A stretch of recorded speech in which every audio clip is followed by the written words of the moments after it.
안녕하세요. So, good morning, everyone. 좋은 아침입니다, 여러분. It's a great joy and honor to be here in your beautiful country with the rich history of Buddha Dharma. As you all know, Buddhism was originated in India and then it spread and flourished in many countries, like the Pali tradition that is found in Sri Lanka, Thailand, Burma, and so on, and the Sanskrit tradition that is found in countries like China, Korea, Japan, and eventually Tibet and Mongolia. Initially, we Tibetans were rather reluctant to receive Buddhism. They thought that their native religion of shamanism was adequate enough for them. And then slowly, eventually, they started adopting Buddha Dharma and then the way of life. Anyway, what I'm trying to say is that we are the last country to receive Buddhism. So whenever His Holiness Dalai Lama meets with fellow Korean monastics, he would often say that you guys are the elder one. So I offer my deep bow and respect to our elder Dharma brothers and sisters here. And I would also like to take this opportunity to thank and also express my deep gratitude to Chogye Order. Under the spiritual leadership, guidance, care, and of course loving kindness of much respected, much loved, most venerable Jinwu and the members of the esteemed Sangha.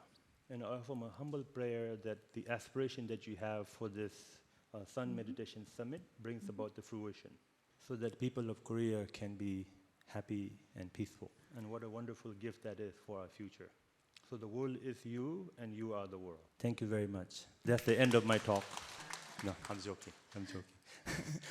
I think it's important to bring a little bit of humor into this sometimes. We are too serious. For me, to be human means to have humor. To be able to live means to be able to laugh. I remember once a teacher said that whenever you did give a discourse of Dharma and you throw in a little bit of humor and they laugh and they open their mouth, and then that's when you drop the pill of Dharma. With that little bit of laughter and maybe some ease, then we can begin. Okay? So I'll begin with a brief chanting in the beginning, invoking the sacred presence of the Buddha, Dharma, and Sangha, and also as a way of cultivating our motivation. In other words, giving rise to the spirit of bodhicitta. Going for refuge gives you the direction towards a safer and constructive one. Giving rise to bodhicitta gives you the reason why we are going in that direction. Because for us Buddhists, it's not so important what we do, but it's more important why we do what we do. Because it's not a system that encourages one to have what we call a blind faith. And this is why sometimes I tell my friends that Buddhism is not a religion because it does not come with the answer. In fact, if you look at the life of Buddha, his life journey began with the question, why is there suffering? And so, therefore, also I think even when we meditate, also it's important why we are meditating as well. Because meditation is a tool, just like a hammer can be a tool to build something, or the very hammer can be a tool to destroy, or like the fuel that can be used to take you from a place of departure to the point of destination. The very fuel can be used to burn and cause destruction. And so therefore, that spirit of genuine compassion, the altruism, is a very important factor in determining the outcome of whatever endeavor you follow. Meditation sometimes can be a way of withdrawing yourself from the world, from all the noise and activity out there, and you just want to remain in this cocoon of shelter, and that, don't disturb me or don't mess with me. We are not alone. We are always in relationship with others. We need to stay connected in this world, so that compassionate motivation needs to be incorporated. This is something that I cannot stress enough. So as I briefly chant this, you can join me in your own way of praying or chanting. So you can fold your hand at your heart, and not just uttering these words without any meaning, but try to process the meaning as we go for refuge, and what it means to go for refuge, and as we cultivate the spirit of bodhicitta, what it means to have the genuine concern for the welfare of others. Sangye Chodang Soye Tonam La Chanjo Bardo Dane Jabson Che Dagi Jizon Jebe Sonan Ji Dola Benje Sanje Rover Sho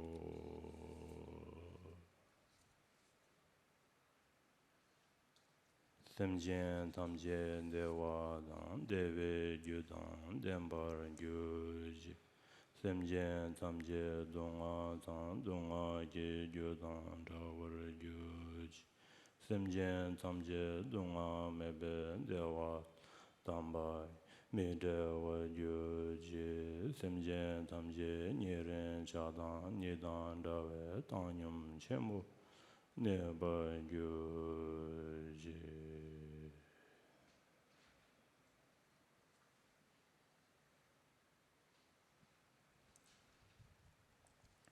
Now with this short invocation and prayers, now maybe we'll do a short sitting. When I say sit, you're already sitting. What I mean by sit is bring your mind here, to this moment, to this reality of nowness. So if you can assume the posture of meditation, and then perhaps maybe closing your eyes will help, because that will kind of steer you away from the distraction that arises from the visual sensation. Okay. So body is still, speech natural to the flow of your breathing, a mind at ease and at peace. Just dropping your mind into your body. You're not trying to get somewhere, not trying to achieve anything. You're just learning to be here, what you are aware of right now. Whatever is it that you're experiencing, non-conceptually, not just the sound of my voice, but feeling in your body. Instead of trying to overcome any unpleasant feeling or control any feeling, see if you can just let it be.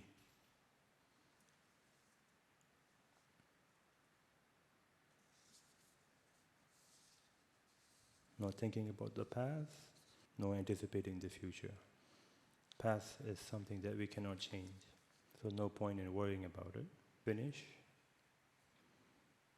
As for the future, now is this very moment. This is the place where you make your future. So whatever you're aware of, please respond with kindness, acceptance, with respect, with interest. So the teaching that we are about to embark upon is called 8 Verses of Mind Training. You all have the copy, the handout. I don't know whether we will be able to cover the whole verses due to the constraint of time. So this particular teaching belongs to the category of teaching known as Lo Jong. When you translate it into English, it means training the mind, transforming the mind. Tibetan word Lo Jong comprises of 2 syllables, Lo and Jong. Lo means thought, attitude, while Jong has several meanings. So Jong can refer to training whereby you acquire a specific skill. Jong can also mean habituation and familiarization with the specific ways of being.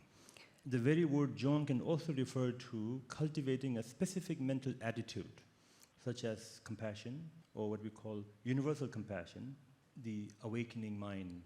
And 4th meaning of Jong is cleansing of what? 무엇을 그렇게 할까요? Of the 3 root poisons of the mind, excessive desire. I don't know, if you've ever been to a Tibetan monastery, you will often find this diagram right at the gate, what we call the wheel of life. And right at the center of the wheel, there are these 3 animals, symbolizes these 3 predominant negative emotions. There is a rooster. 수탉이 있고요. Then there is a snake, which is rooster, which is desire. 수탉은 탐욕을 의미하고, A snake, which is hatred. 뱀은 미움, 성냄을 의미하고, And the pig, which is ignorance. 돼지는 무명을 의미합니다. Pig is the main boss. If you want to get to the bottom of it, if you want to get to the bottom of the dilemma or your problem, you got to get the pig. Yeah, it's the ignorance that gives rise to all the other negative emotion. In Sanskrit, we call it avidya. 범어로는 아비디아라고 하는데, Yeah, not knowing the cause and effect relationship. Because a lot of, in fact, it is, I think you could say that nobody intends to do things such as harmful act deliberately, knowingly, consciously, had it not been under the influence of ignorance and these defilements. If they knew that what they were doing when they were doing, which will result in their future suffering, they would be the first one to alarm themselves, how could I do such a thing to the very person I love, which will result in my suffering as well as suffering of others. So it's good to know that all the mistakes were not conscious state. They were called mistake. You mistook it. It's an English word, play a word. It's not a conscious state. It was a mistake. You're instigated by ignorance. So ignorance is the mother of all the defilements. Once the ignorance is diminished, then everything else is taken care of. So Jong means cleansing or purification of these three afflictive emotions. So Lo Jong basically means training the mind. In this case, training your thought. Because if you train your thought, then your mind will be trained as well. The key purpose of this training is derived from the Mahayana attitude of reversing our current habitual pattern of thinking slowly of oneself into thinking of others. As it is stated, I think in the Guide to the Bodhisattva's Way of Life, ordinary beings work for themselves, therefore they end up in samsara. Again, I'm just paraphrasing it, yeah? Enlightened beings work for the benefit of others, therefore they have reached the state of nirvana. So look at the difference between the two. There's no argument needed.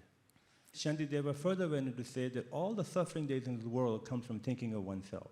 All the happiness there in the world comes from thinking of others.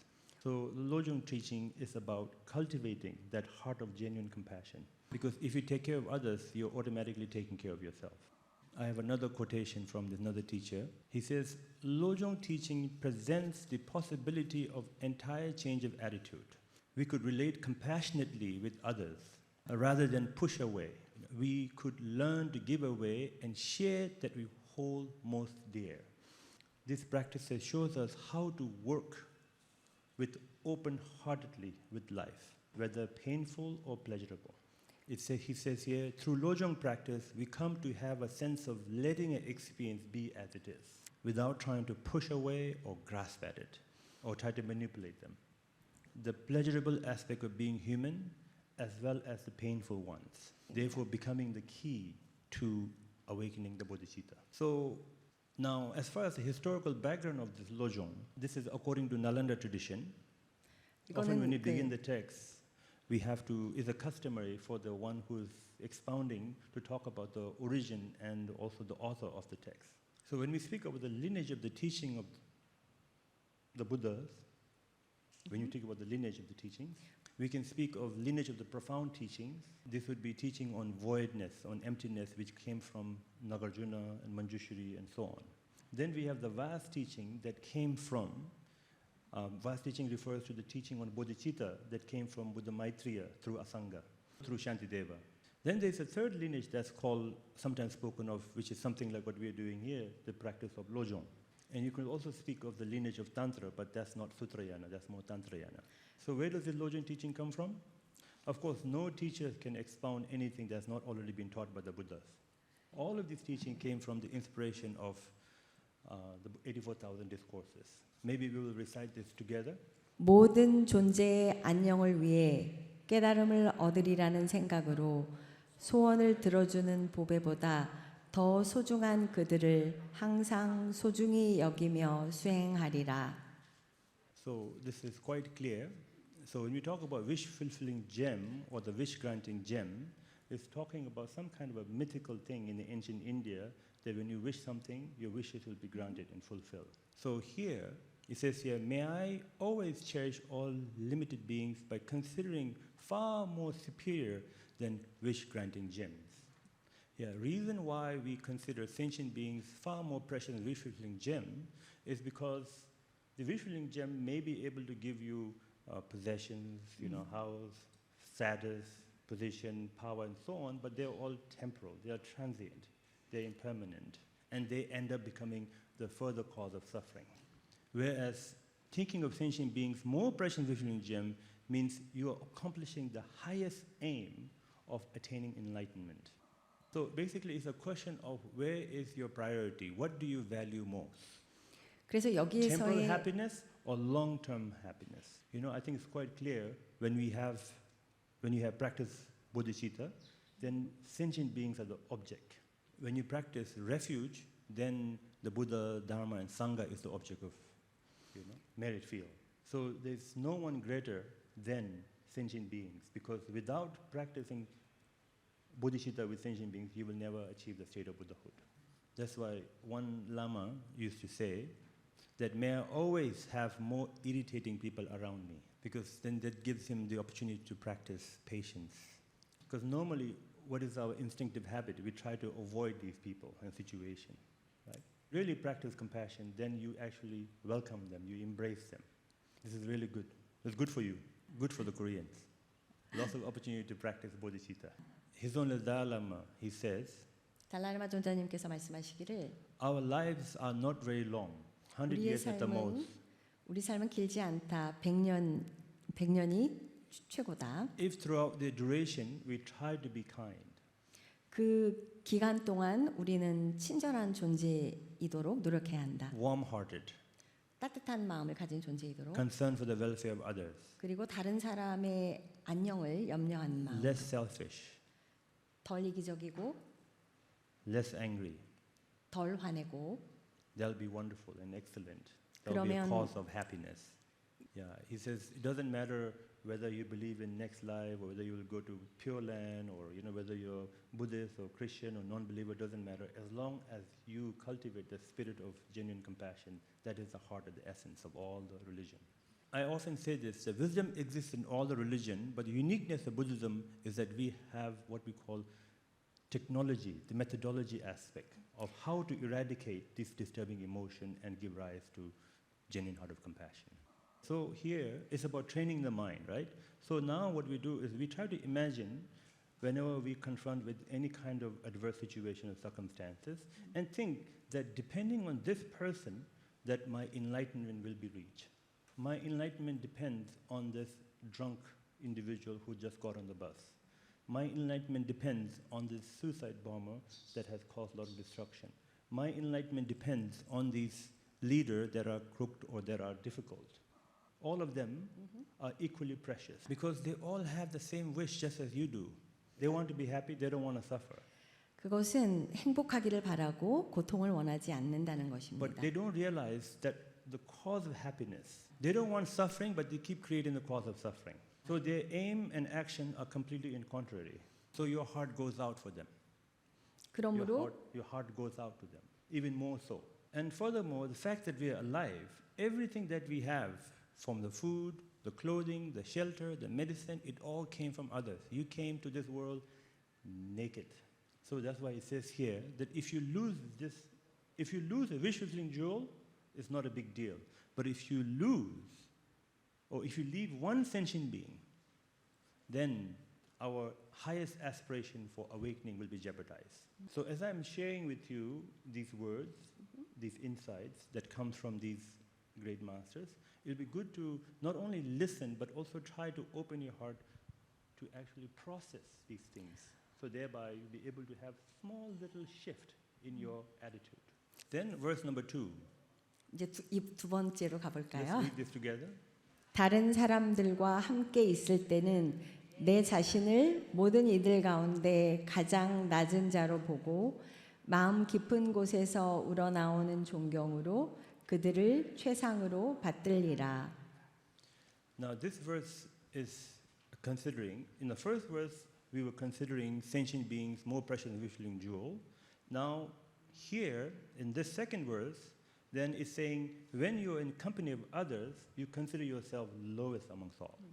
Again here in the West, we have this psychological issue, particularly pertaining to the idea of low self-esteem, 서양에서는 self-hate. This is 네. not what we are saying here. Holding ourselves lowest doesn't mean we hate ourselves or we look down upon ourselves or we think we are worthless. It simply means that we stop making a big deal about ourselves. Isn't that the mantra we wake up with every day? What about me? 나는. Yeah. What about me? What about me? 나는 어때? 계속. Yeah. From morning till the night. Whether we had a good day or bad day is dependent upon whether things went according to your wants and your wishes. I got to be in the first in line. 내가 줄에 제일 앞에 서고 Whether I got the best piece of the pie. 내가 그 파이의 가장 좋은 부분을 먹게 되고 Yeah. You know, whether I was able to overtake the traffic and therefore outdo all the others. 혹은 교통 체증이 있을 때 나만 빨리빨리 다 제치고 가고 Yeah. I want everybody to acknowledge me. I want everybody to appreciate me. I want everybody to know how great I am and what I have to offer. How come people don't see this wonderful quality I have? I want to be right. I want to be loved, you know? 나는 사랑받고 싶고 사람들이 나를 좋아해 줬으면 좋겠고 Yeah. So all these thoughts revolve around me. And in fact, according to research, they show that people who often start the sentence with a lot of I have higher risk of heart attack. So what it's really saying is that when we say, you know, when I'm with others, lowest of all means suddenly there's a space. Bubble pops that I'm not special. 그래서 내가 더 이상 그렇게 특별한 존재가 아닙니다. That we all are special. 우리 모두가 특별한 존재죠. Yeah. And then we become overly sensitive and not react. We respond with kindness, 친절함으로 응답하게 됩니다. forgiveness. 용서하게 되고요. Yeah. Not with our habitual tendencies and patterns of reaction and overreaction. So when someone looks at us, instead of saying, you know, what does he think of himself, you know? Does he think he's better than me? Does he think he's smarter than me? You know, we always have this mind that has a little bit of, do you know what I'm saying? Yeah. You know, this overreactive. So basically it's to train our mind to drop the self-preoccupation. Then verse number 3. 세 번째 읽을까요? 같이 읽을까요? 모든 행동에서 내 마음을 살피고 나와 타인을 위험에 빠뜨리는 불편한 마음이 일어나는 순간 단호히 맞서고 그것을 피하리라. So now we saw the disadvantages, the ill effects of thinking about ourselves, and we saw the benefit and the advantages of thinking of others. So now what prevents us from actually thinking about others are the disturbing emotions. So here we need to check our mind with alertness, 그래서 with mindfulness. When they come to your mind, how they debilitate you, and so therefore we have to apply the antidote. So there are 3 ways to go about it pertaining to these 3 predominant negative emotions. Yeah, so when it comes to, let's say, working or applying the forceful means to overcome attachment, we have to study attachment. We have to understand what are we attached to. So what is attachment first? 무엇이 집착일까요? 먼저. In Buddhist understanding, it refers to a mental attitude we exaggerate and superimpose upon the object or a person or an idea. And we think it's fabulous, it's amazing, and then we cling to it, we grasp to that. 그게 너무 훌륭하고 너무 멋지다고 생각하면서 거기에 집착하는 것이죠. And we don't want to be separated from it. We think that is a source of happiness. So when we don't have this attitude training, then what we do is that when we put such a power over someone or something, then they will not be able to live up to our expectation for long. Either because you're basically burdening themselves with a responsibility they'll not be able to live with. At some point, they're going to disappoint you or you're going to disappoint them. And this is when the relationship gets sour.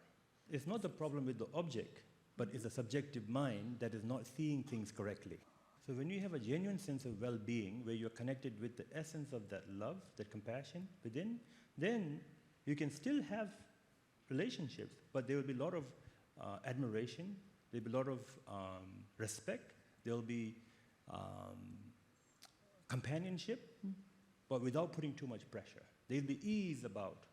Yeah. Then the other method of overcoming or counteracting attachment, according to the teaching, then it says you meditate on the ugliness of the appearance that you are attracted to. Whether the nature of the body is actually that attractive to where you want to grasp, you know, are you really seeing the true nature of what you are, such as the body, right? Like if you were to take the skin off, there'll be blood and pus and all of those things. And then are you still able to maintain that sense of... So then with anger, then we connect with love, cultivate love. So with the little time that we have, let's just read the remaining verses together. Okay. 부정적인 에너지와 깊은 고통에 사로잡힌 나쁜 성격을 가진 사람을 만날 때마다 그런 드문 존재를 마치 귀한 보배를 발견한 것처럼 소중히 여기리라. 질투나 다른 번뇌의 감정으로 인해 누군가가 나를 헐뜯고 비방하며 부당하게 대할 때 나는 패배를 받아들이고 그들에게 승리를 바치는 수행을 하리라. 내가 도움을 주고 크게 믿었던 사람이 나에게 큰 상처를 주었을 때 나는 그 사람을 최고의 스승으로 여기며 수행하리라. 요컨대 나는 모든 존재, 나의 어머니들에게 직접적으로나 간접적으로 모든 이로움과 행복을 바치리라. 은밀히 그들의 모든 해로운 행동과 고통을 내가 기꺼이 대신 받으며 수행하리라.